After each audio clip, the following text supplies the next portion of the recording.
վերամուսակել է պլան, որի համաձայն պետք է փորձենք, որ կառավարության դիրքորոշումը փոխվի այս օրենքի վերաբերյալ, որովհետև մենք շատ կարևոր ենք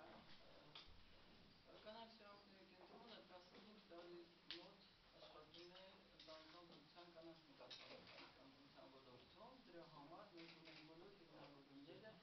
եւ բոլոր պատճառները ասելու, որ այո, մեզ հարկավոր է առանձին ընտանեկան բնության մասին օրենք, որը կկարգավորի շատ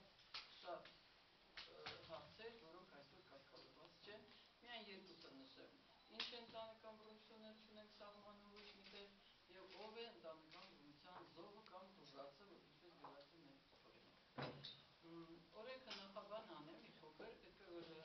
լրագրողները ծանոթ են այդ նախաբանին,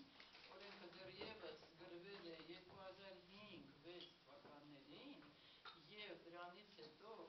մեծ ուսումնասիրություններ են արվել միջազգային փորձի, տեղականորոշության, սահմանադրության եւ դրանից հետո 3 տարի, մոտ 2 տարի օրենքը դիտվել է, մշակվել է, վերամշակվել է դիտորդների կողմից, էքսպերտների կողմից, թե Հայաստանի, թե միջազգային։